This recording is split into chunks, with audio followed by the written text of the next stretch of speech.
China has a interesting approach to world trade.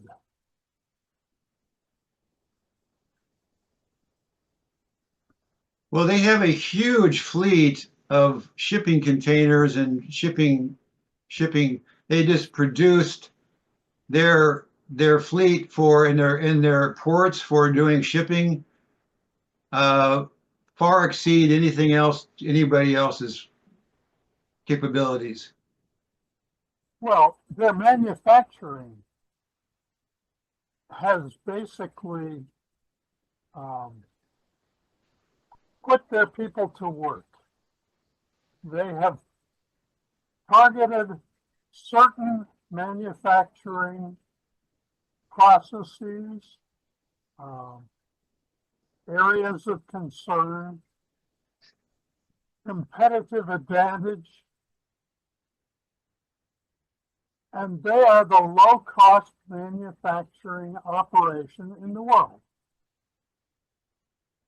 If you look at something simple like a quarter 20 stainless steel hex head bolt, you can buy one in the United States for about 40 cents, manufactured in the United States. You can buy one from manufactured in China for about 10 cents. Who do you think is selling quarter 20 hex head stainless steel bolts to the world? China or the United States? It's not 4-1. It's like 99-1. The only ones that the United States are selling are those for which someone has required that it be manufactured in the United States. Otherwise, you're just not going to pay a factor of 4 times as much for a bolt. Patrick McGee wrote a book about Apple and China, and he claims that Apple, I'm not going to say that they're guilty, but they have enabled China's manufacturing skill sets and knowledge to go sky high. Because of Foxconn and all the things that they needed to have Foxconn do for their processing and to making the iPhones and all their devices. To be competitive and to supply Apple with phones that met Apple's quality control requirements. And that obviously spreads throughout the entire nation as far as the expertise. Now, something else this came up to my head. I actually watched a pretty long promo video for Tesla's iPad imitation product called Pi, Tesla Pi Starlink. It's an iPad that they're producing, a tablet that they're producing, and they're quoting a price point of $127, I think. And the features are pretty amazing. They claim that it'll be absolutely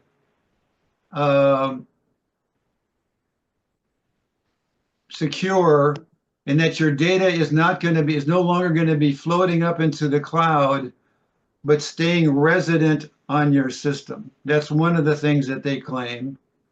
They're claiming they're using a encryption code that is state of the art, ironclad, and so forth.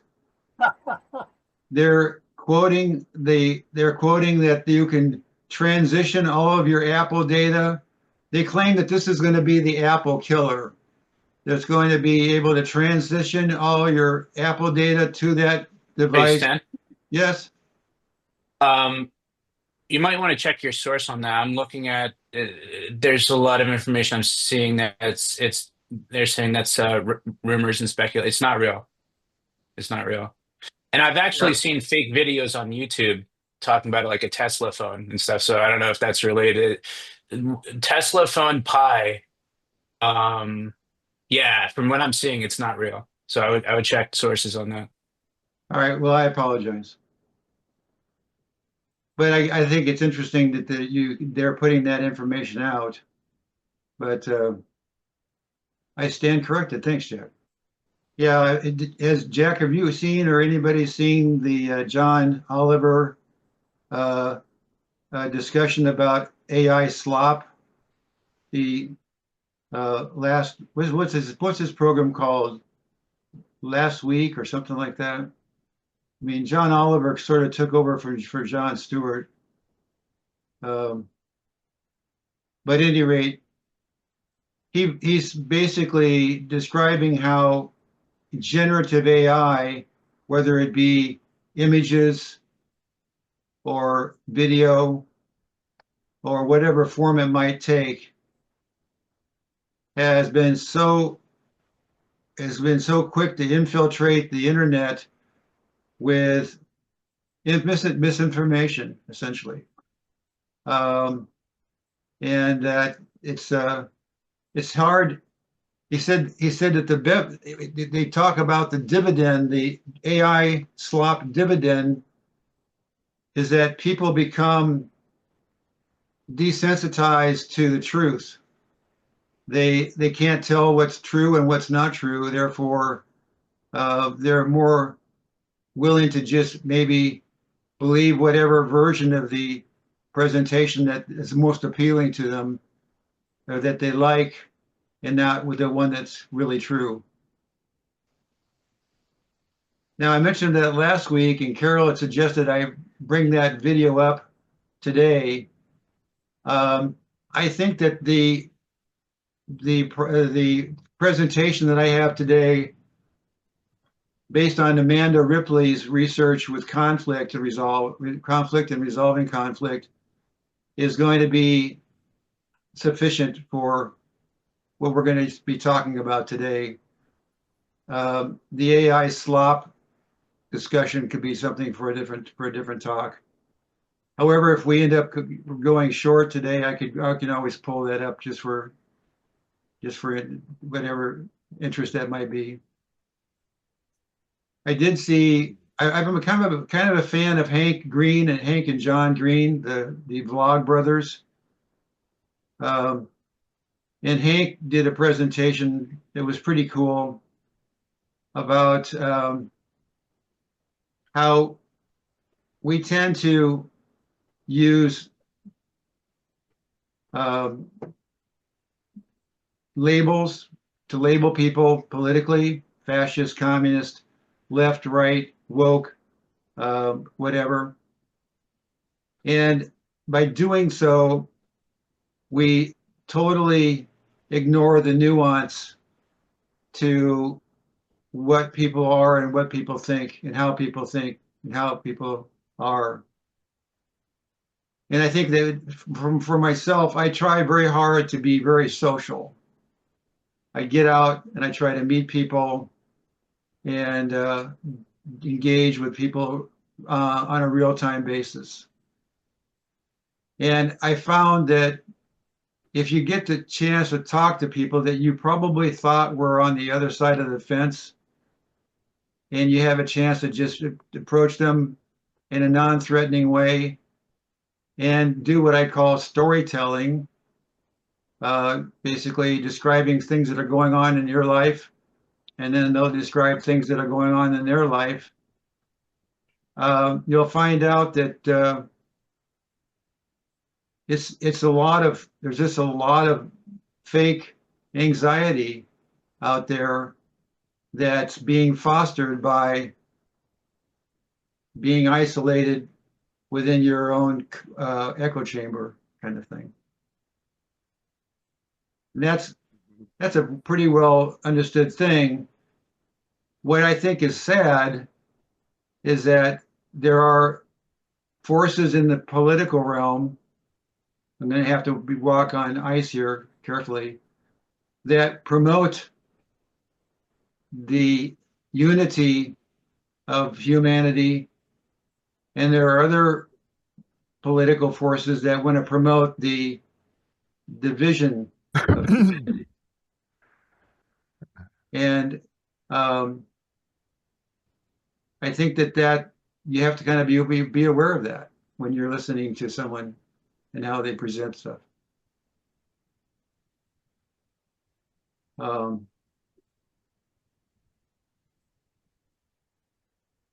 What's the term? Yeah, the thing with nuance and considering context is it's cognitively resource intensive. And so, I mean, it would make sense then for those that want to utilize rhetoric in order to kind of direct the masses a certain direction to go down the path of least resistance in terms of persuasion. Right.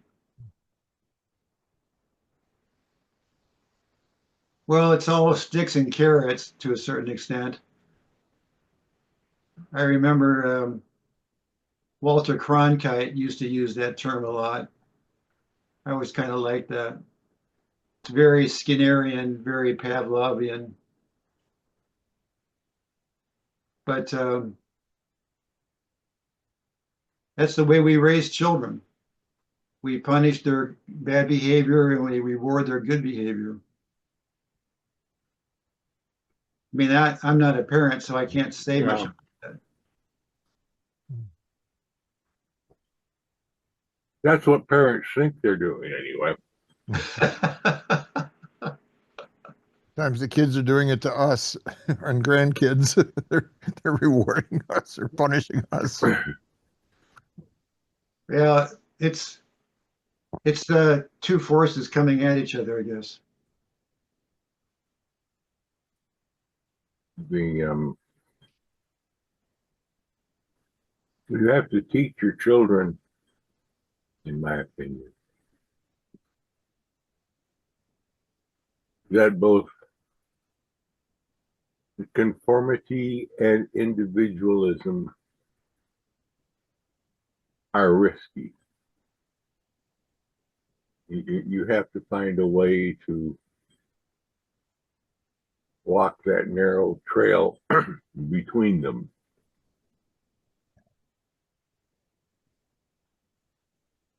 And some people can't notice that. Oh, I've never achieved that.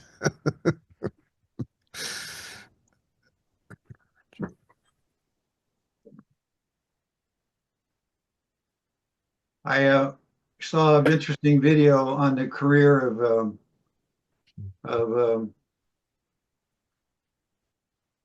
the gal that did Tapestry, the album Tapestry. Carol King. Carol King.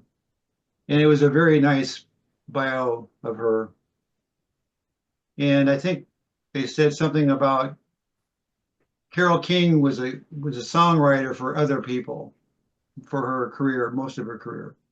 Mm-hmm. And she really was not wanting to be in the limelight. She did not want to be the star. And then when she met, I've seen Flowers and I've seen Rain guy. I don't know what's wrong with my brain today, but That's John Denver? no. Anyway, he encouraged her to perform, right? Yeah, he's the one that said you're going to do this.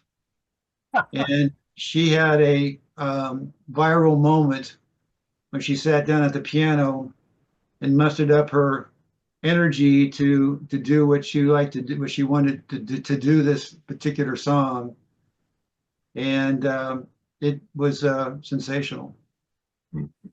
And she got the contract to do her Tapestry album, and the rest is history. But one of the things that the narrator for this video said was that you can either be the protagonist in your own story, or you can be the supporting character in someone else's story. And the answer is you can do both. A little bit of this and a little bit of that.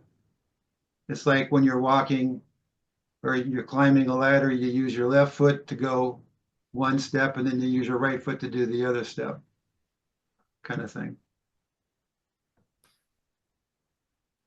And I think that's a good balance. Oh, I just put up a link there. I just couldn't stop watching. 2 hours and 36 minutes, so I didn't get much sleep. About prospects for nuclear war by three different kinds of experts, which really worked well together. One was a nuclear weapons expert, and one was a geopolitical expert specializing in the Middle East, and the other was he'd started as a nuclear technician in the military, and he was one of the guys down in the silo ready to launch ICBMs, given the command, and he worked his way up in through the CIA and pretty far into that. And the combination of it was a great synergy of all their different viewpoints, and sometimes they disagreed, but it got so depressing. One thing they talked about is after if you in the Iranian Ukraine Russia war, after we gave and Britain gave Ukraine missiles that they could strike deep into Russia, Putin was so pissed off, he responded by launching a hypersonic IRBM onto Kyiv without a nuclear warhead. Well, the nuclear expert in the other CIA guy, I didn't know that. We're still on launch on warning, which we don't even wait for the things to hit. If it looks like they're launching an attack, we're supposed to counter launch. And Russia's just so casual about it. Lavrov, the foreign minister, said, "Well, we notified the Americans ahead that it was that not actually carrying a nuclear warhead. It's just showing what they could do to us if they wanted to." Well, what if that message didn't get here correctly or in a timely manner or got garbled or rejected or disbelieved? Remember a little history of Pearl Harbor. Japan didn't plan to do a surprise attack on Pearl Harbor. They planned to hand us our government a declaration of war and then attack Pearl Harbor 30 minutes later. But of course, the typist that was typing the declaration of war was sick, and they couldn't get anybody to get it done in time. That's how it became a surprise attack. But imagine if that happened to in this case or any such case. And yeah, it's so she was a very rational lady. She's a finalist Pulitzer Prize winner, and I put a link to her book on. But it's just so depressing, and we got to get through all these scenarios. It's sort of related to, I guess, what you're putting up, Stan. If our leaders don't be able to communicate each other to each other successfully, that's what we're facing, and. I think we lucked out. I think when the Cold War ended, that both I think Reagan and Gorbachev were both sociopaths. I think we just lucked out on that because I don't know how many really powerful major power leaders aren't. Well, there's the infamous story about the Russian sub with a nuclear warhead going towards the and during the Bay of, was it the Cuban Missile Crisis? Yes. Yeah. And there were three commanders or three people responsible for deciding what to do regarding launching, and only one decided not to. And I think when they got back to Russia, they were not greeted well. The guy was disparaged. Even the free refused to launch a nuclear torpedo. We were trying to force one of their subs to surface and with our ships, and 2 out of the 3 officers on board had a nuclear torpedo. Apparently, torpedoes, and that would have been it, if they blew up our ship with a nuclear torpedo. And one guy refused to sign off, which was their rule. 3 had to sign off. And there was another one in 1983.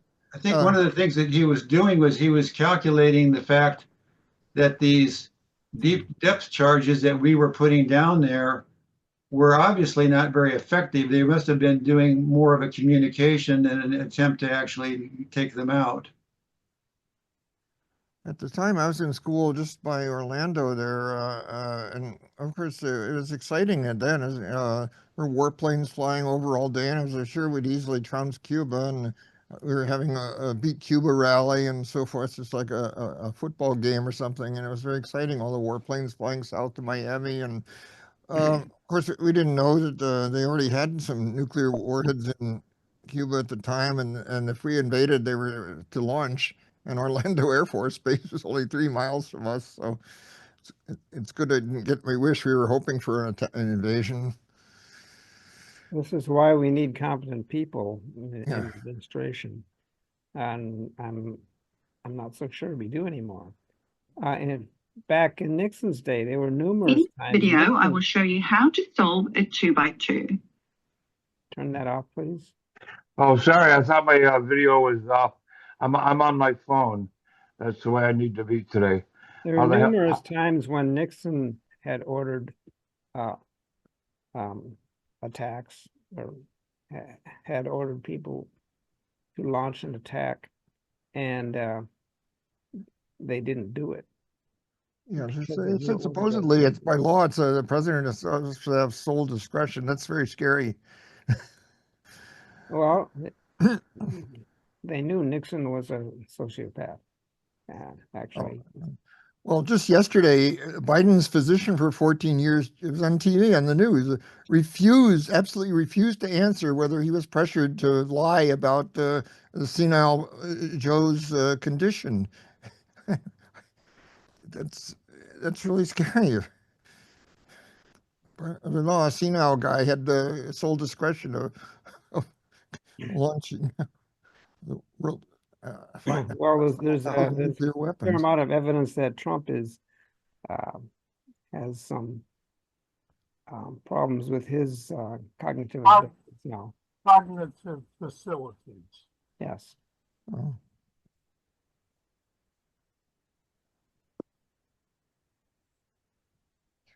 Can't hear you, Stan. You're muted.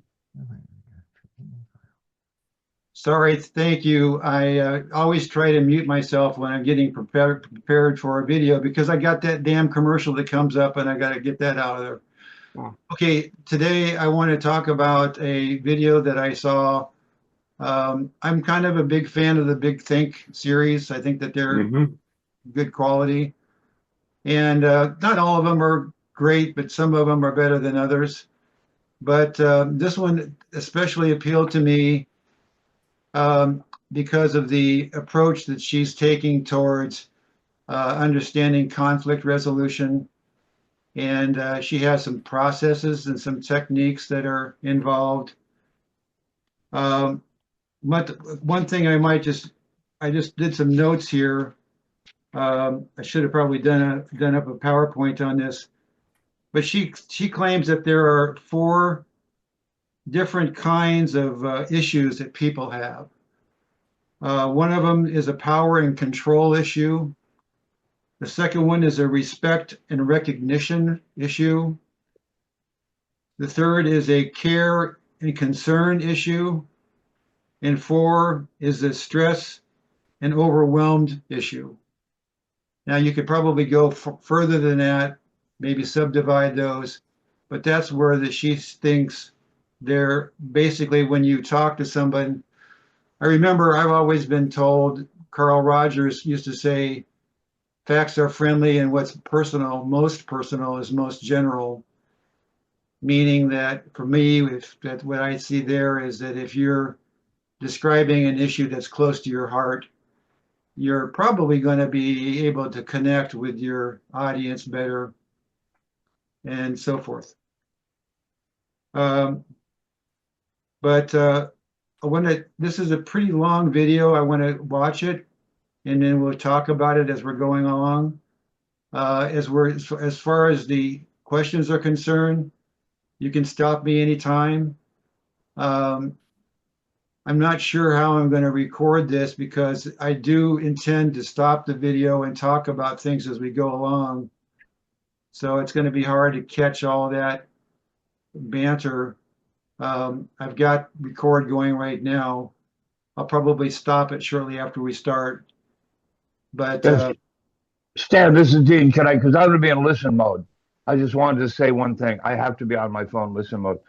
You were talking about what you guys were talking about, and we just lost David Gergen. You know about David Gergen, right? Yes? No? I've heard of him. Yeah. Well, heard of him, yeah. Well, he worked for everybody from Nixon to Reagan to Oh. Clinton to whatever.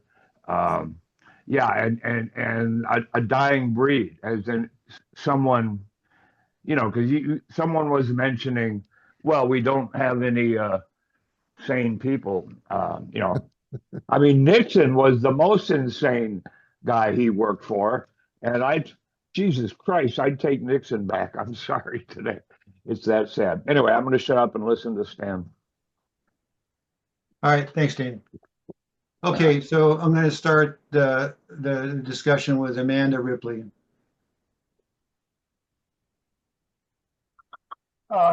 Stan, you might find it easier just to leave the video on and then cut the videos out of it after the fact. Yeah, that's what I'm gonna probably do.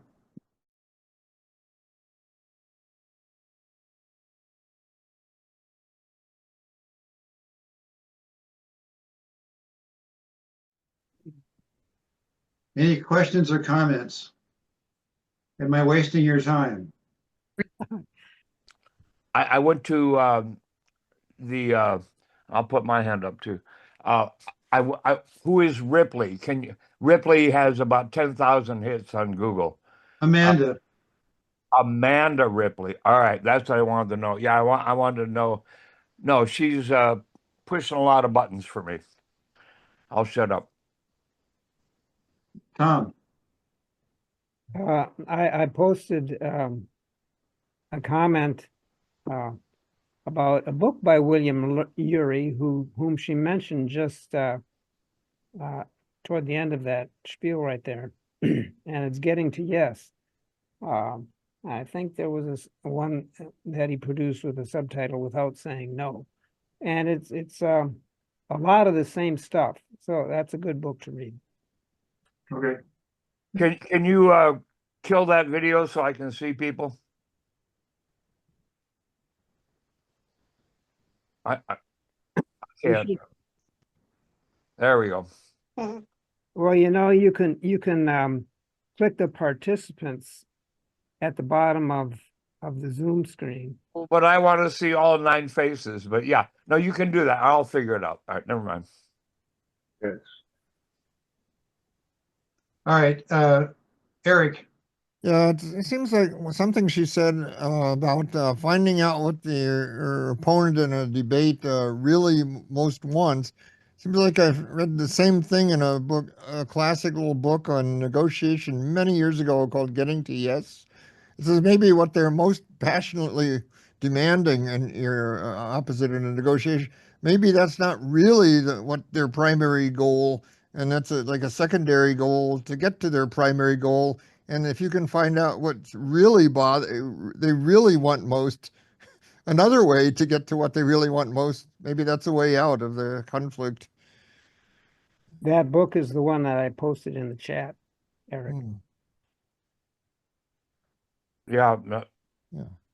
Go ahead, Dean. I think I'm up. Yeah, if you don't know who David Gergen is, Google him. Look at his life. A dying breed, I will say. Grew up, had never met a Republican in his life.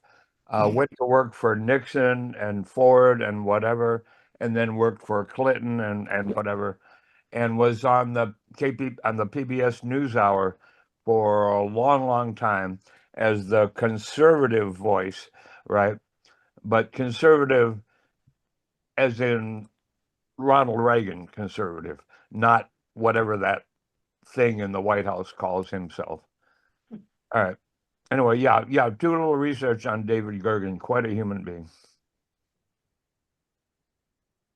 Tom. Yeah, what people, in my experience, they want security, which is another name for safety. They want progress. They want success. These are all very abstract things. And so they have fights about little things because they don't want to think about the big things.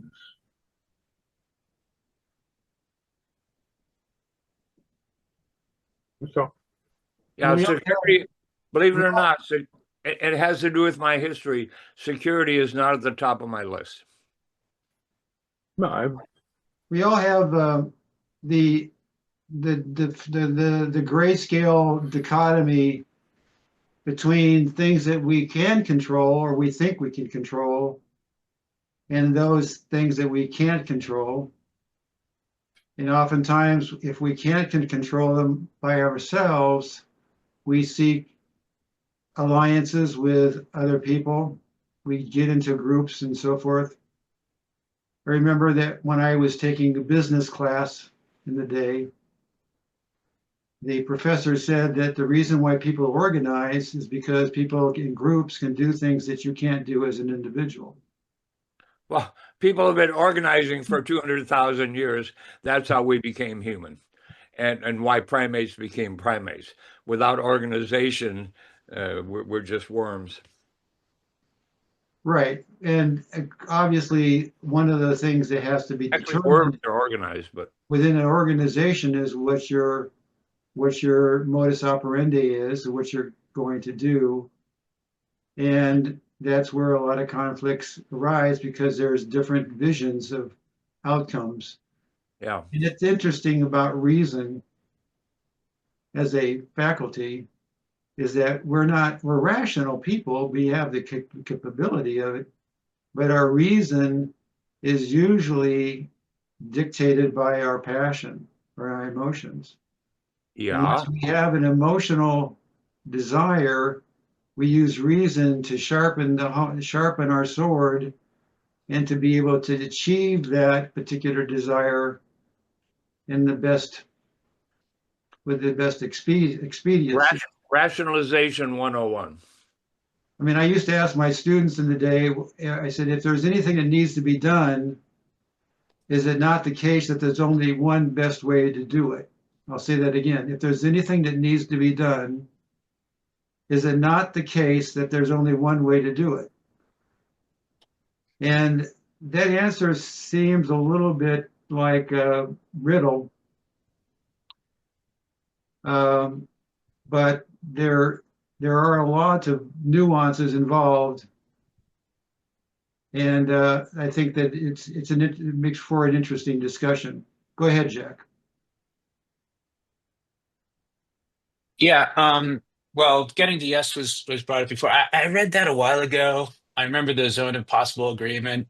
But another book I wanted to mention was Never Split the Difference, which I think it approaches negotiate. Well, I mean, both these books are centered around negotiation, but it expands beyond that.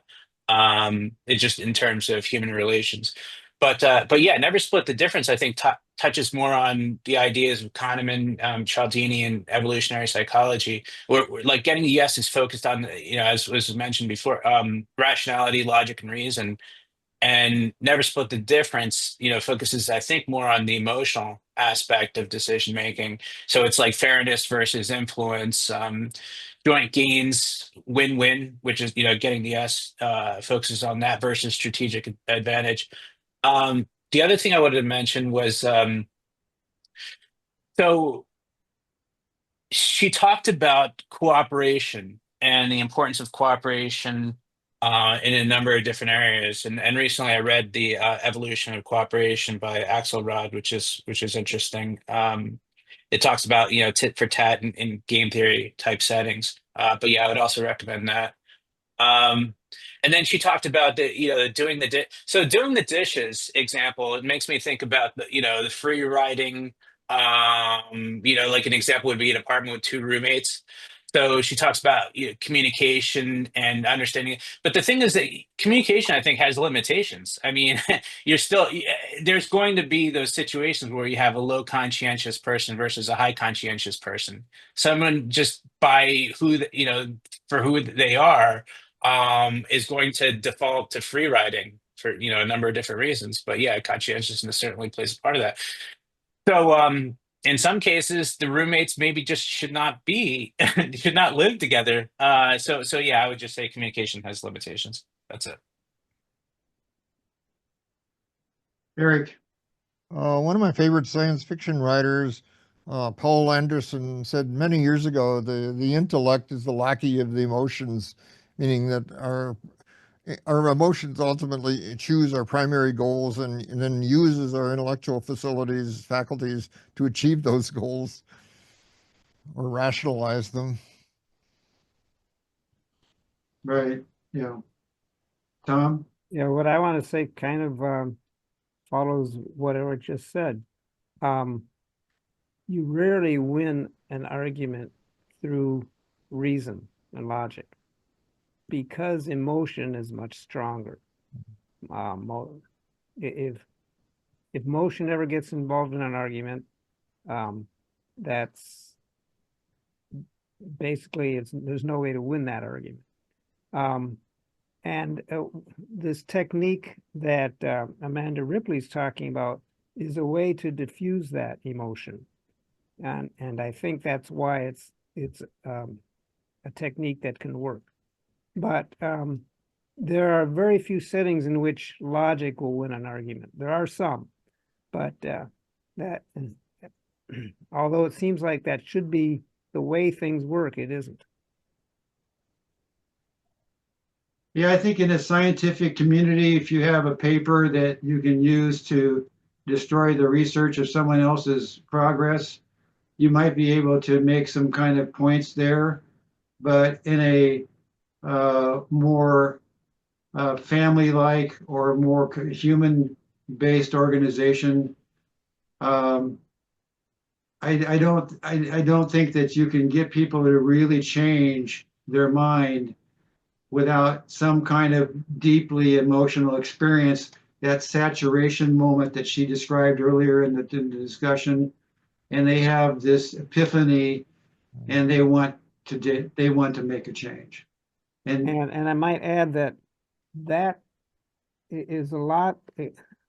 That's a lot of the difference between discussions with Republicans versus Democrats these days. The Democrats try to appeal to reason. It doesn't work. Especially the social media, they appeal to the emotions, and that's what really sways people. yeah, go ahead, Carol. Well, something my brother-in-law, who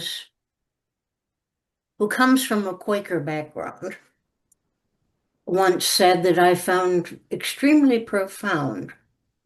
He said, the only way you're ever going to change somebody's mind is to show that your conclusions follow from his premises.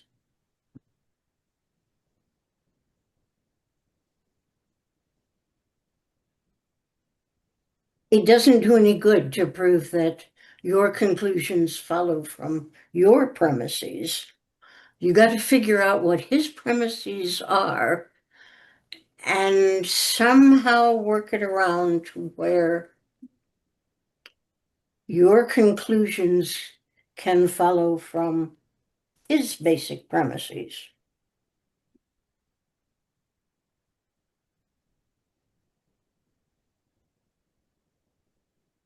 Yep. Are you? I Can think I? that That's it. there's an Okay. interesting point in debate.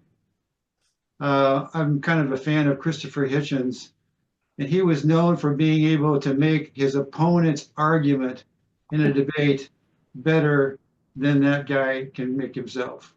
Well, then I am Christopher Hitchens. I can do that. And I had the pleasure of traveling all over this country and becoming friends with many, many Trumpers, many, many liberals, many, many I don't cares.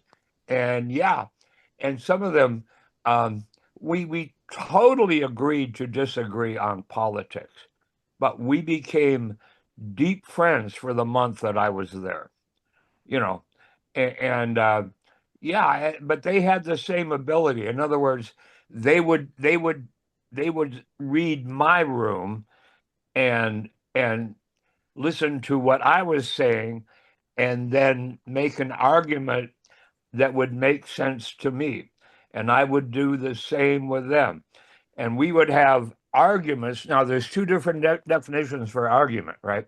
One argument can be done in scientific papers back and forth and yada, yada, yada, is all factual, whatever. And the other argument, now, Carol, I'm going to push a button on you. When men and women argue, discuss, in general, the men try to put it on a logical plane. Our brains are wired slightly different. In general, females tend to put it on an emotional plane. Do you disagree with that?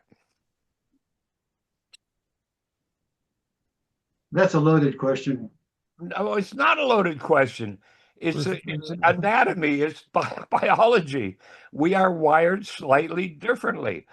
And you know, and I always say that women are the better sex, but you know, I don't know, but yeah, men and women. I mean, come on, all you guys have been married, you know. It's a and I don't understand them. I don't expect a woman to get me. I and hopefully a good woman won't expect me to totally get her, because it is Mars and Venus, and that's what makes the world go around. So Go ahead, Tom. Yeah, I don't think it's really that easy to generalize like that. But my it's point was not that easy, but that's what we tend to do, right? my point was that William F. Buckley, he would debate people on his show regularly, and one of his favorite techniques was the straw man technique. He would restate his opponent's position. He would ask leading questions to restate his opponent's position in order to make it a straw man easy to knock down. And a lot of people fell for that. One who didn't was Gore Vidal. So those debates were very interesting. Oh, I love that debate. But that was a common technique. It's a common debating technique, but William F. Buckley employed it to the max, restating his opponent's position with leading questions in order to make it easy to knock down. And that's that happens in real life too. So that's something just to be aware of. Yep. Buckley had an interesting debate once with Hugh Hefner. This is back when you saw stuff in black and white, but this was when Hugh was building his Playboy enterprise, and of course Buckley was coming down on more of a puritanistic sort of viewpoint and so on. That was an interesting debate as well. Go ahead, David. I'm kind of suspicious that men resort to logical argument and think that that's more important, but I don't. I think it also is in support of the emotional argument. It's easier to default to saying we can discuss this rationally, but that doesn't persuade men any more than it persuades women. Tom.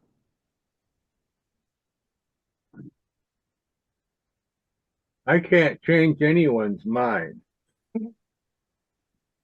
but I may be able to show them that they want to change their mind.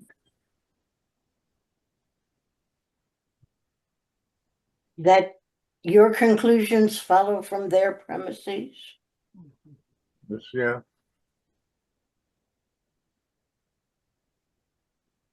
Or their conclusions follow from mine. Mhm. Yeah. or make them think they're yours. I guess I'm up. Yeah, yeah, and I don't want to get into this male-female thing because how can you have a discussion about a marriage without it being emotional? You can't. It ain't like buying a car and looking at horsepower and yeah. But Buckley, I mean, I don't know. For me, he was so weirdly almost 1984ish, sucked me in as I go, yeah, yeah, yeah. And I start nodding my head because he was so good at it. And yeah, I've watched the Vidal thing many, many times. I go, all right, Buckley, but he was a master of that craft, right? And I'm an entertainer first, a smart guy, but an entertainer first, I would say. As was Dick Cavett, but Dick Cavett was smarter than Buckley, in my opinion. Go ahead, Eric. Well, yeah, Democrats try to argue from reason, but unfortunately, that reason has to be start with premises, and the Democrats almost always use debunked premises about human nature and how the world really works. Like Jamie Dimon says, I have friends that are Democrats, but they're idiots because they have no understanding of how the world really works. And they never learn the same socialist ideas, and it sounds so ideal, but they presume human perfectibility and the Soviet man, that you can raise somebody and teach them to be totally altruistic and all that and so on, and humans are selfish, and that would have to be changed. It would have to be a lot of genetic engineering to dramatically change that. Well, I think I'm going to say something about this. I'm going to go back to my study about game theory. And when she said something earlier about winning an argument in a marriage or winning a marriage, there is a thing in game theory called dominant strategy, which means that you can win something and every time you play, you know how to win. And that might sound like that's the ultimate thing.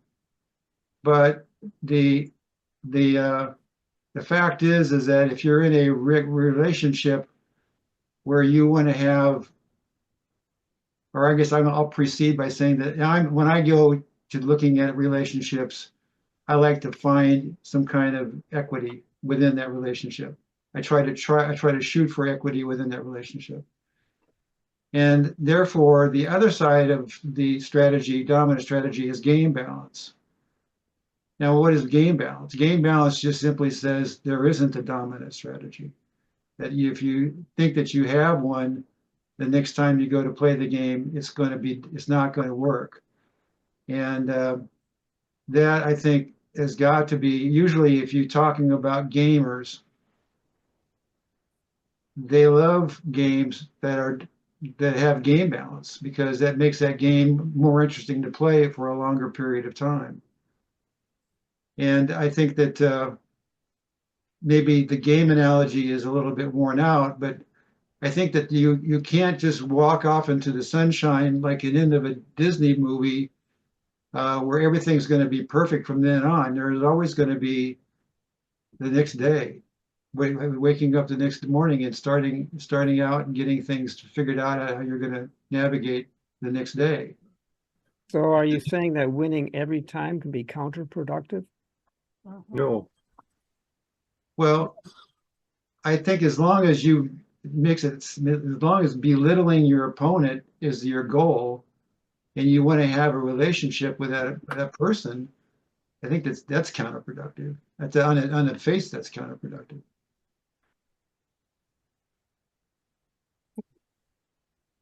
But I mean, you could also argue that the United States as a country has tried to achieve that idea of what do we call it?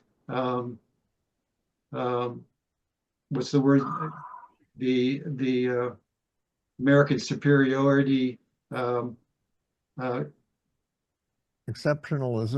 American exceptionalism. Yeah.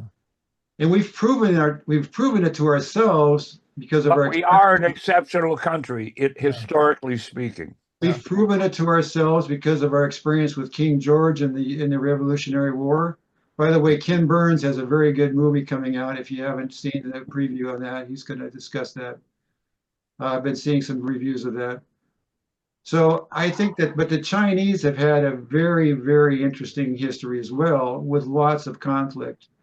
And I think that you can't discard the management of the conflict that you have to look at if you're going to really examine every other culture on the planet.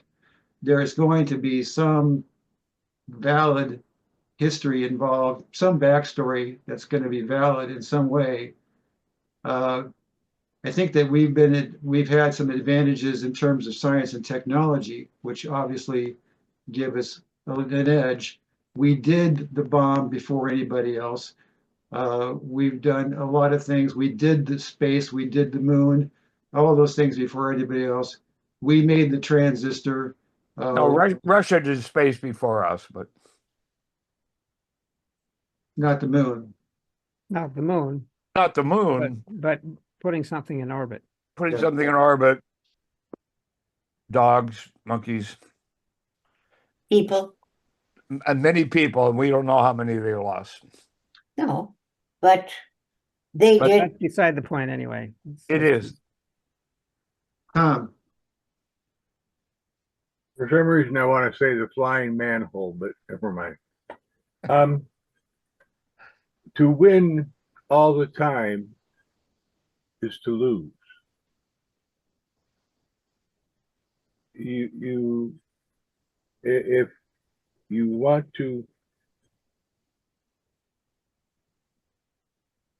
if you want to play, you have to accept losing, because otherwise you're dictating, and that's not play.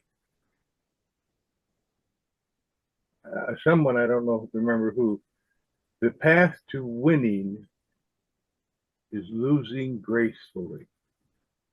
yeah, sportsmanship. Yeah. But it's hard to equate warfare with gaming.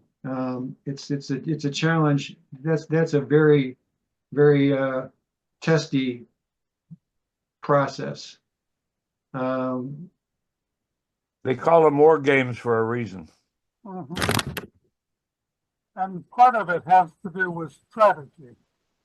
I like your comparison of dominant strategy versus game balance.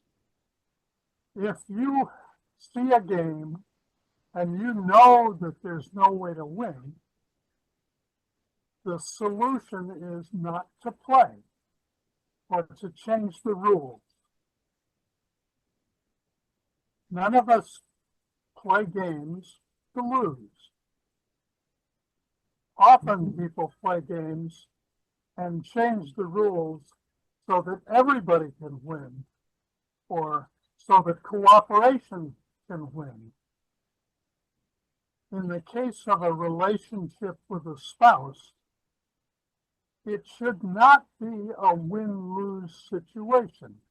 If you can't figure out a win-win situation, change the rules. I think Otherwise, it's not going to continue. It will come to an end sooner than that we. this is something that Dean, you're going to laugh when if I say this. I am a victim of being interested in the career of Caitlin Clark. Okay, I've never watched women's basketball prior to seeing Caitlin Clark, and since she's become a phenomenon within the basketball trade, maybe it's because she's from Iowa, I don't know, but I just find her extremely fascinating. And what I see happening to the game of basketball is that she has so clearly divided the difference between being an exceptional player versus being a average player, that all the teams that are working against her can do is damage her in some way. or strike out and basically just, I don't know, there's terms for it, but they're just, they don't want to level up their playing. They're just going to try to attack her in physical ways. And I think that that's kind of it's a sad and interesting commentary on that particular game. I don't know if you have any other Yeah, thoughts. yeah. And by the way, she was on. Somebody missed that on Jeopardy the other night. She was not the first drafted in the WNBA. The gal from the Liberty, I forget her name. And a lot of Caitlin Clark is somehow or another, she became a social media darling. She was getting millions just based on her social media crap, crap in quotes, and she became a media and social media darling. And some other players, many of which are not white, right?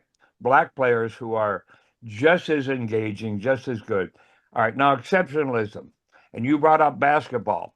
If you're 8'4" and you're on a basketball court, are you exceptional? Yes or no? And do you apologize for that exceptionalism? No. I have a friend that says that the difference between female basketball and male basketball is that male basketball is vertical and female I'm basketball is talking about horizontal. politics, Stan. I'm talking about the world. So the U.S. is 7'8" or 7'2" on a basketball course.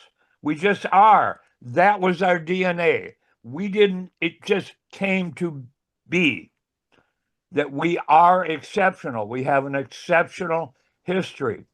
We have an exceptional history of immigration, et cetera, and land and geographic serendipity. Mhm. But that is not our fault. I don't apologize for that. Yes, we are exceptional. And how we use that exceptionalism is what matters. And we haven't always used it well. So we have tried, and many times I believe we have used it exceptionally, pun intended, well. Go ahead, Eric. Let's try to get on with this video. Well, there's a couple of reasons of our overwhelming preeminence in science and technology after World War II until recently, when China's challenging us. One is the lack of a rigid class structure, relative lack of a rigid class structure and opportunities for everybody to rise up and innovate and so on and get it. But the other is Hitler's tragic mistake of blaming most of Germany's problems on the Ashkenazi Jews and other intellectuals and driving them out to America, largely to America. We benefited from that anti-Semitism. We truly did. Yeah, that was this huge biggest degree. mistake by far. They would have had before the 30s, before Hitler's rise of Nazi to power in 33. Europe was far ahead of America in basic theoretical science. We'd be speaking German right now, or in England probably. All right, let's go back and I'm going to go back and share now.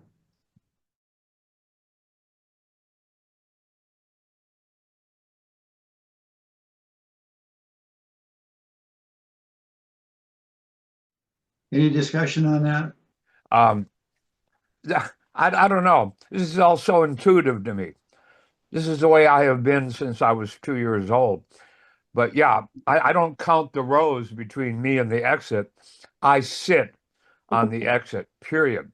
And if there is someone, and I have these discussions with the folks after they've done the, blah, blah, blah, happy, you're going to, and I've had flight attendants say, no, you don't laugh this off, a-hole. You listen to me, because they probably have experience with it. Anyway, if someone is close to the door, I said, and I'll befriend them, and I'll say, okay, so just in case, what's our plan? Have you ever opened a door on an airplane? I have. And he said, okay, I'll let you pop open the door. I've done it on a military aircraft. So, yeah, I have these discussions. I do this. I've always done that in hotels. I've always read the little thing, walk down, many times taken the stairs just to familiarize myself with the stairs. And to me, this is like survival 101. Really? You have to read a book to learn this stuff, but that's just me. It's probably why I made it through Vietnam relatively comfortably. Yeah. You might find out when you're down at the bottom of the stairs that there's that particular door going into the lobby is locked. Oh yeah, no, Yeah. yeah, and I found that out, and you better believe I got in the face of the manager. Yeah, exactly. Then you can go tell the manager what's going on. Oh yeah. Carol. Yeah. There is a book that I have read that I recommend to everybody.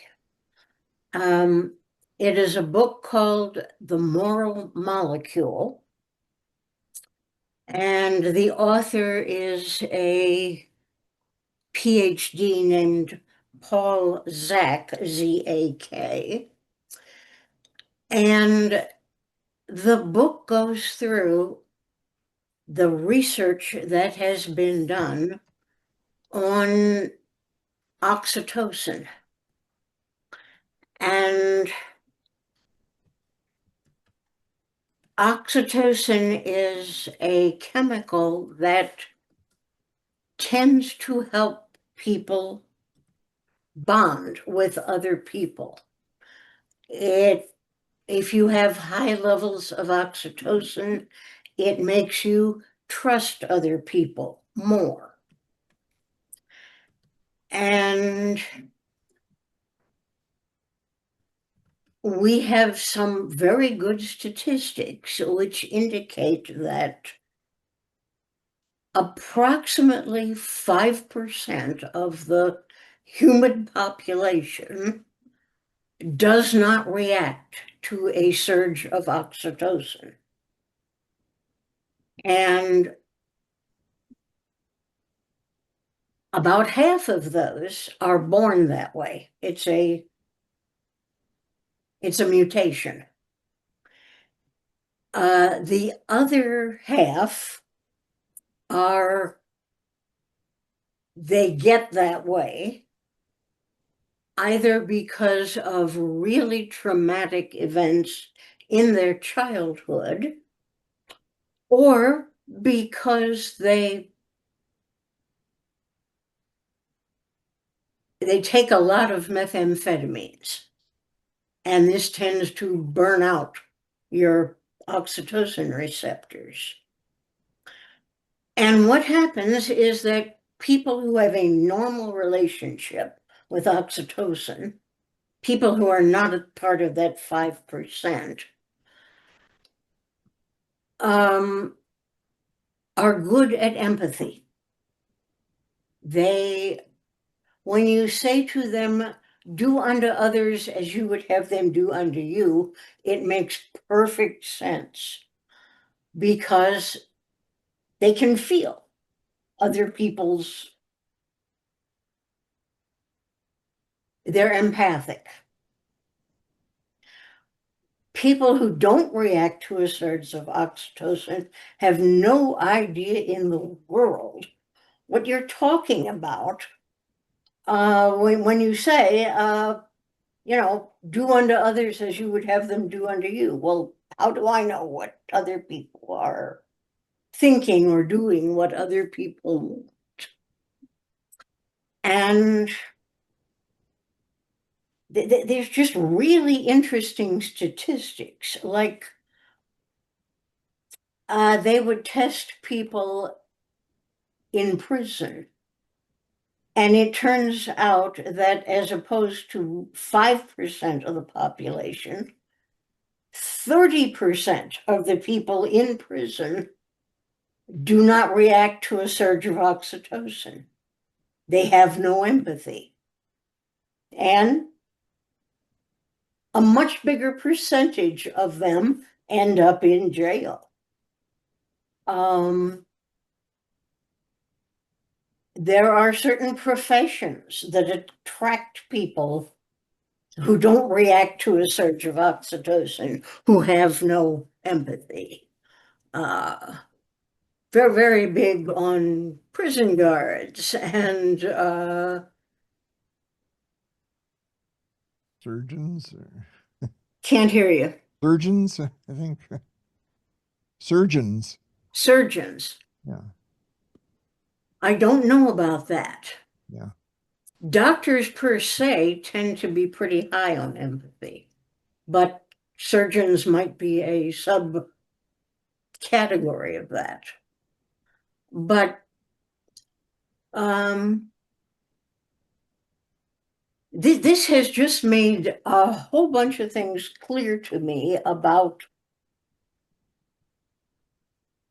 how human beings operate. It is also true when Dean was talking about, where'd you go, Dean? Talking about men versus women, that testosterone is an oxytocin antagonist. So if you happen to be a young male, a male in your 20s, you have, by and large, very high levels of testosterone.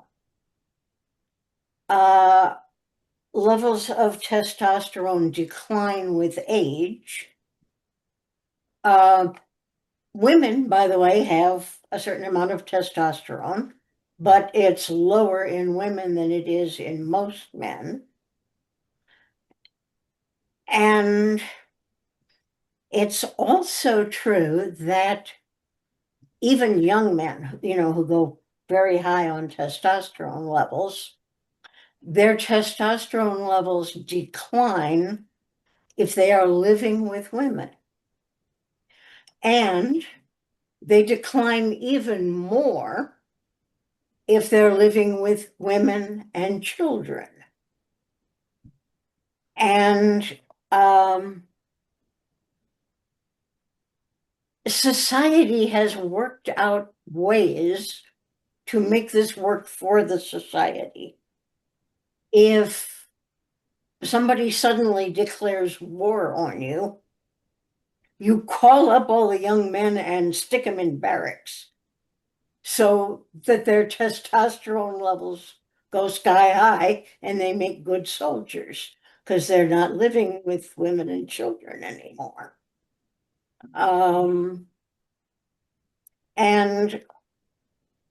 when the men come home from war, the war is over and they're coming home, and all of a sudden they are now living with, their wives and children, and their testosterone levels decline. And just knowing this,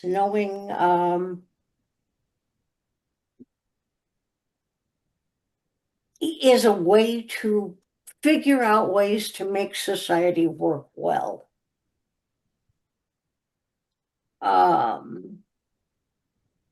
And there are certain jobs that should never be held by people who do not react to a surge of oxytocin, people who have no empathy.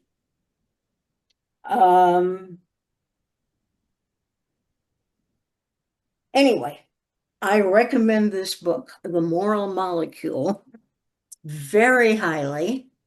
It starts out with research that was done, I think it was in Indiana, on little mouse-like critters called voles, V-O-L-E-S. And it turns out that there are two different... Dan, are you halfway through this video? Oh, We only have half an hour left. okay, I'll stop talking. But I recommend everybody go and read the moral molecule. And I could listen to Carol for a half an hour, but yeah, I want to hear. I want to hear the rest of the video. No, I remember you gave your presentation a few months ago on the moral molecule. So Right. And I've actually done 2 presentations on it.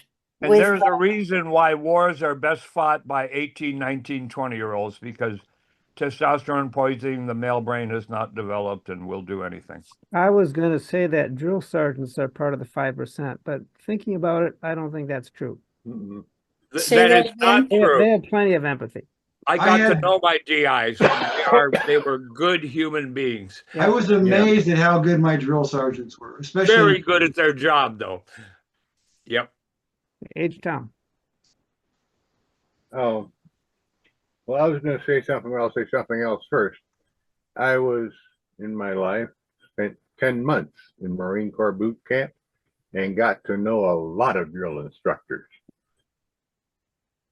I am proud to call any of them friend. Yeah. They were some of the best people I've ever met in the world as a class. And hopefully, if they were doing their job, they'd help you stay alive. Oh yeah. They saved my life several times, literally. But that's a calling, almost like being a preacher or something, I think. Yeah. Hey, Jack. Anyway, that's up. I had my hand up to recommend a different book. Okay. Finite and Infinite Games. Games? Games. Right. By James Karsh. This is an old book from the 60s, 70s. And it's a different way of looking at life. And I have found it very useful over my life. Okay, Finite and Infinite Games, and what was the author again? James Karsh, C-A-R-S-E. It's in the chat. Okay, I will go look at the chat. I specifically would like to get this next chapter going because it's on the news, it's broken, and how to fix it. Yay! Okay. Go. Well, Jack and Eric, I'm gonna go. All right, here we go. So I can't say something. Yeah, sure, quick. Well, it's not quick. No, I guess go ahead. Well, He said go ahead.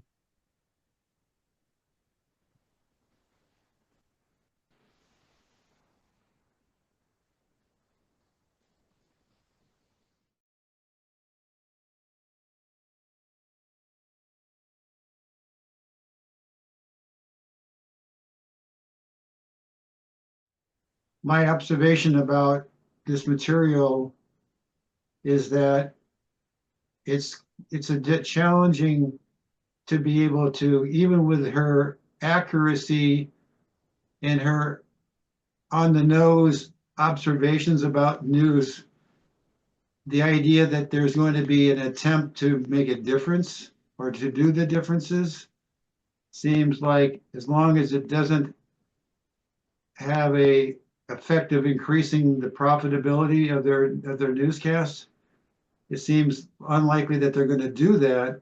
Right. And regarding to having some hope, I think that we futurists, especially David Greider and so forth, we kind of have a background playbook, sort of prescribed by Rethink X and Tony Siva and that kind of a group. And even though we don't know if it's a perfect roadmap, but at least it's a roadmap that's been defined and has some credentials and credibility that we can discuss it and we can analyze it and so forth. That's going to be all part of what we can do to push back against the Moloch, the race to the bottom that we seem to be feeling regarding the news. Tom, you're muted, Tom. Before he speaks, I just want to mention it is afternoon. We need to conclude. Yeah, I'm gonna go up and ask for, I'm gonna try to get a kitchen pass to go longer for it. So I'll be right back. Um, Hmm. the news in the 60s, I worked in radio mostly. And along the way, I acquired an AP press card so I could do certain things. I was never really a reporter, but I was occasionally sent to go to meetings and take notes so that we could whatever. And over the course of 5 years, I noticed that first, the invention of the Xerox machine, which as an engineer was absolutely god awful wonderful. But I noticed that news changed. When I started, I would show up with my 3x5, my notepad and a pen, and people would ask questions of the whoever it was, and he would give answers. And over the course of a half an hour or 45 minutes, he would get maybe 10 good questions and some noisy questions. And we would go back and forth with him about why did he think this, whatever. And it changed with the invention of the Xerox machine. You went to the meeting and the person came out and said, hello, and thank you for coming. And this is my assistant, Dorothy, or Ralph, or whoever it was. And Ralph would hand out answers to all of the questions he wanted to answer, freshly Xeroxed. And then Ralph and the important person would go away.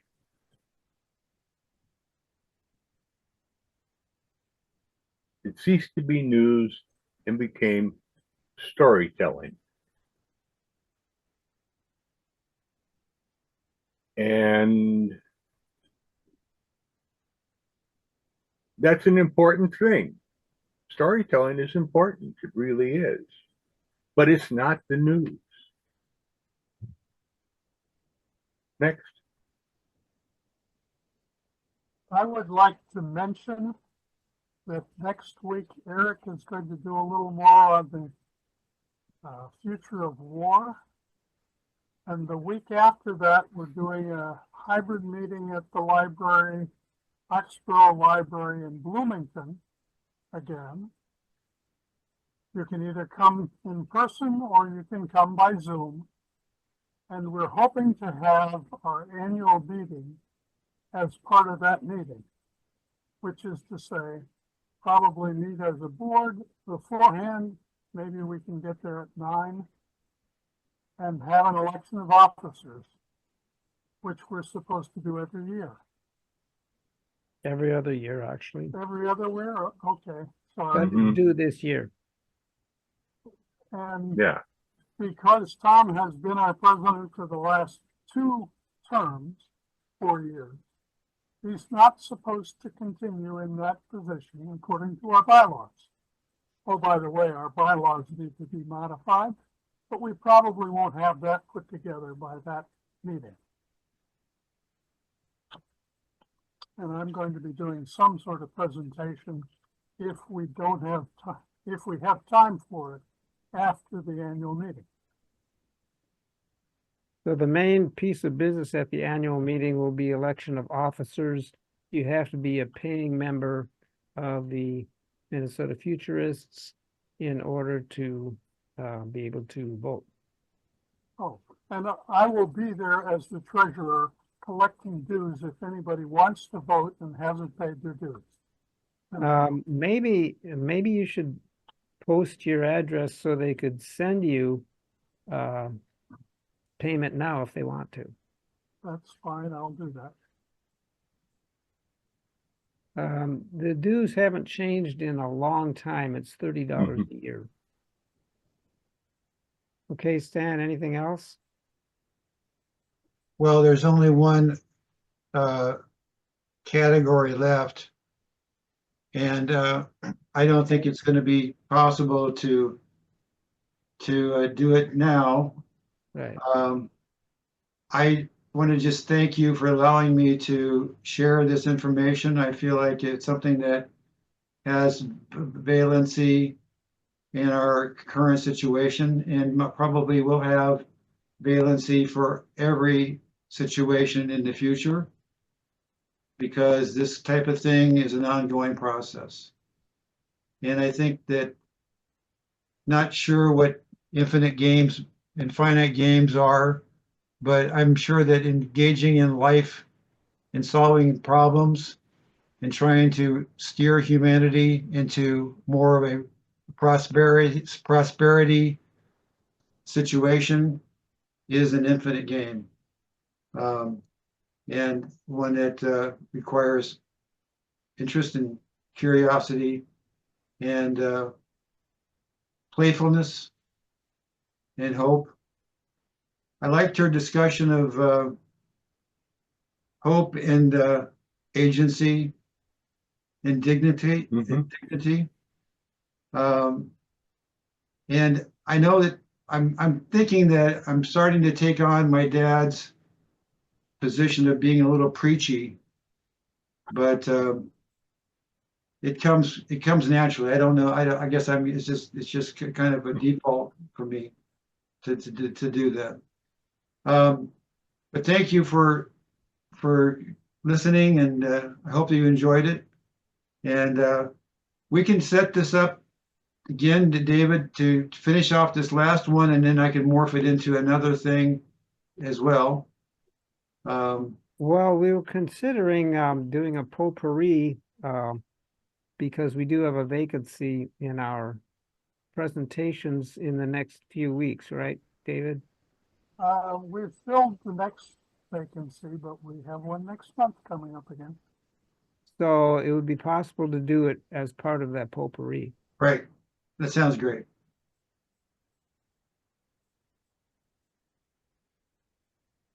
So Okay. that's all I have to say. I think that it's been, I thought her earnest and sincere thoughts on this were interesting. And I think that it's brought a lot of the good comments from Carol versus on the oxytocin, and Tom on the issues of gaming and infinite games and finite games.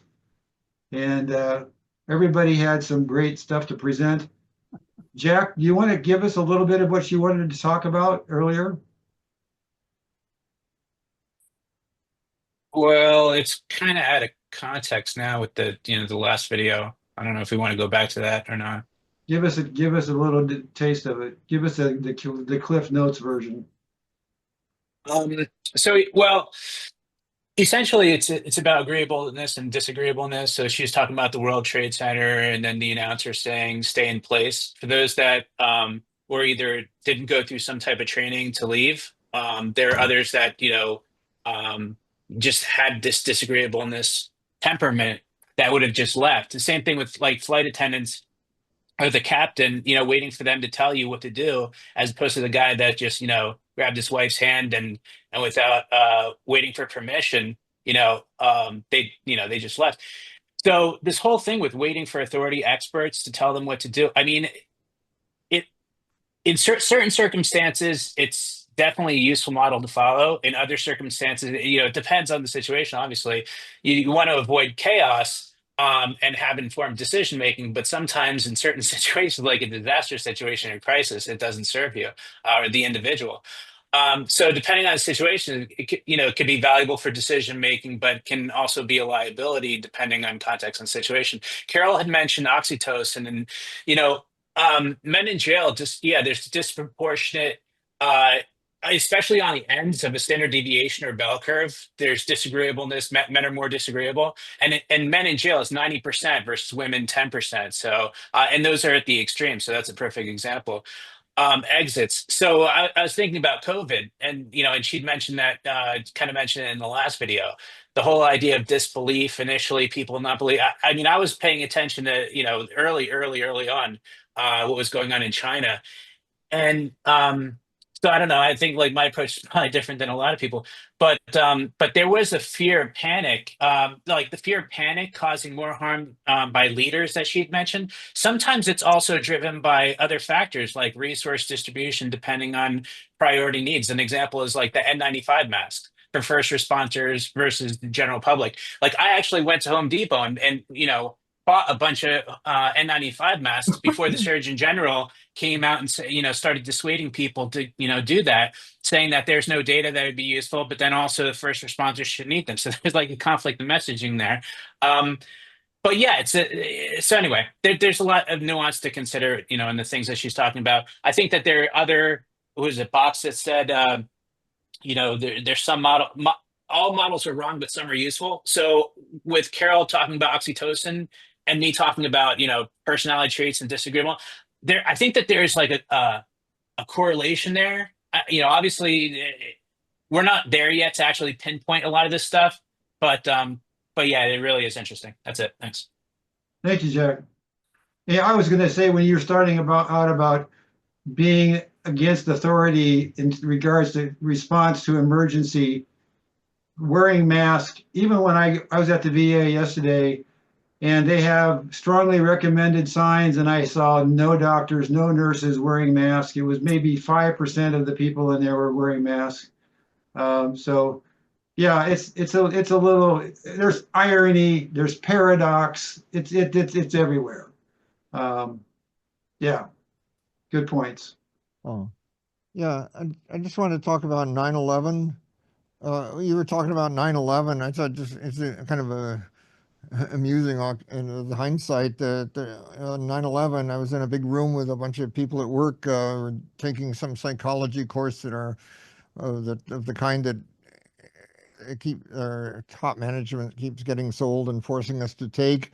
And so when someone came in suddenly and announced the first kamikaze plane had crashed into the trade tower and rendered all that stuff, I assumed that it was just one of those tricks that psychology professors are notorious for playing on their psychology classes to get some point of psychology across. But then we went out, they took us out, and then somebody had a little TV, and we were standing on, oh, it's real. And we sat there helplessly watching the second plane crash into the second tower and so on. Horrifying. Absolutely horrifying. David. With regard to the issue of masks and COVID, if in fact we had not used masks and allowed the limited supply to go to the doctors and nurses who needed them, that would have helped the doctors and nurses who needed them. But it was quite clear that when they said they won't be helpful for us, that was not accurate. That was essentially lying to us. Yeah, yeah. And to the extent that people do not use them currently, the cost-benefit ratio for masks is also quite clear. You can buy them relatively cheaply, and they potentially will help your statistical chance of living through such an infection. And guess what? That wasn't the last pandemic. There'll be another. I did a presentation in 2006. There'll be more. Absolutely. About the coming pandemic, which I largely plagiarized from the Nobel Conference presentation by Mike Osterholm. And it was accurate then. There was a pandemic in 2009 and another one, as you know, recently. And guess what? There are going to be more. And guess what? You can get masks really relatively very cheap right now. I hope everybody's got a year's supply for your family. Yeah, back, what was it, 10 or 15 years ago with bird flu, the following administration actually increased our preparedness and our cooperation with other nations to prevent a pandemic. But then that has been dismantled that structure pretty much. Well, they helped cooperate with the Chinese lab that created the bird flu and then let it out accidentally. I don't think they did it on purpose, but we were involved in it was an engineer. There's Yeah, the origin's kind of irrelevant. The fact that it's I not don't going to think it's not occur again irrelevant. is pretty inevitable. It shouldn't have been done in a major, huge city like that with a class 4 laboratory in the middle of a huge city. And But part that's of it where to the the Chinese because research we're couldn't do it Yeah, here. we still have to be prepared, and we're not. And We are not you pre- have to have the masks. You have to be willing to wear them in public. H-Tom? the ma- I am old enough to remember being quarantined as a child, and the neighbors going shopping and leaving groceries on our porch door, and only my father was allowed to leave the house to go to the porch. Not pleasant. What were you quarantined for? Scarlet fever. Mm. 19 Mm. very early 1960s, probably late 1950s. In a way, I hate to say this, but I see this as a massive overreaction. Can anyone guess who was in charge of the reaction to the discovery of AIDS being to a certain extent, homosexual disease? Dr. Fauci, I believe. Uh-huh. No, that was about 50 years ago, wasn't it? Yes. And at the time, he minimized that for whatever reasons. And it turned into a huge problem. And this time, I'm not saying he did this. I can easily imagine his saying, I'm not going to make that mistake again. And so he made the other mistake, which was overreacting to it. And an N95 mask is not going to do a lot for anyone other than the patient you're sneezing on. It protects other people from you. Yeah, that's what it does. But if you're not sick, what it's doing is it's damaging your respiration. And anyway. Next. I think we're done. I can't raise my hand. I'm going back to bed. I'm sicker than a dog. Speaking of masks. Get well yeah, soon. but as far as I know, the $100 for a dollar Costco mask don't do anything for aerosolized, however you say that. They don't do anything for COVID and a little bit for flu, but yeah, I mean, you got to have a real N95 mask, but I wear them anyway. I always wear them in public, just so I don't cough on people. For Christ's sakes, you know. By the way, the 3M N95 masks are better than the ones that came from China. Yeah, that's the one my doctor is a doctorate and also has a PhD in immunology uses. And where do you find them? Oh, on Amazon. You can still get them cheap. A whole box, hundreds of them. You need hundreds. What is the difference not to get between the ones from China?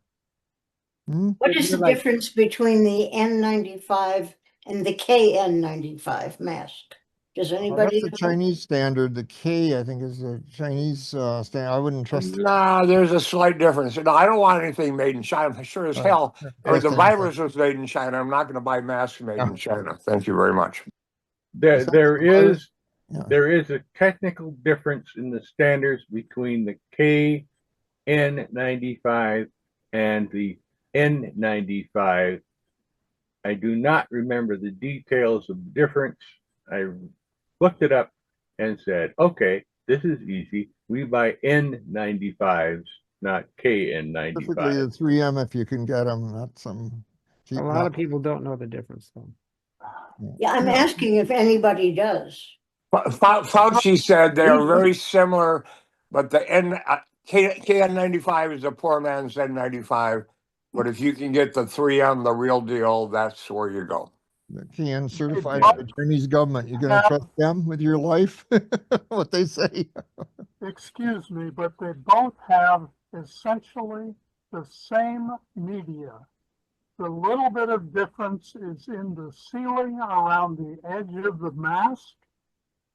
And typically they have different straps to hold them on. You are correct. Yeah, that one of them hurts your ears a lot. The other one is more comfortable. Yeah, I gotta go. Okay. around the back of your head work a little better than hooking on your ears. And that's most of the difference between the two sets of specs. But as far as the media, either Chinese media or 3M media meets the same specification. Right. It's an Okay. HEPA mask. It's 99.99% efficient at the most penetrating particle size, which happens to be 0.3 micron. And Right. it absorbs better if it's a smaller particle or a larger particle. So the media is extremely good at HEPA. You can actually get a more effective media that's another 10 times as good called ULPA, but you're not going to find it commonly in masks. And by the way, the media is very much more effective than the sealing around the edge of the mask is going to be. Right. And can I And ask Guys are a- gonna have to shave to make them work at all. And yeah, here's the problem. The folks that, like me, they're not clean shaven. It's kind of a joke anyway, Yeah. because you're just sucking air in around the Well, sides. it's going around the side, but because there's, and you absolutely do not want one with a valve because that bypasses the media entirely. Right. Okay. Do you fellows with beards have problems with It sealing? hasn't been life-threatening yet. I haven't done Yes, it of yet, course. but I guess if it was really deadly, I probably would shave it. Yeah. If it seemed Yeah. really The lethal, problem is highly infectious. you can breathe better because you're getting air around the sides, but you're not protecting yourself as well. Right. If Yep. it had high lethality and high transmissibility, I probably would shave. Yeah. Are you protecting other people as well from you? Mostly. Somewhat. My kids are, yeah. Anyway. Turned out they didn't really suffer much from it. Could have kept the schools going and so on. See you next I've week. noticed people aren't even washing their hands in restrooms anymore. I mean, didn't we learn anything? I don't No. want your cold. I don't want your flu. No, we learned nothing, like always. See you next week. Okay, bye. Thanks, Dan, if you're there. What Bye-bye. is next week's program? Eric is I'm going to just be going to give talking a about little videos on the coming war with China, various scenarios of the coming. I really don't want to. I want to do something positive, but they asked me if I wanted to do it, but I'll do it. Various scenarios of the coming war with China. Okay, are you doing next week's program, Eric? Yes, unfortunately. Okay.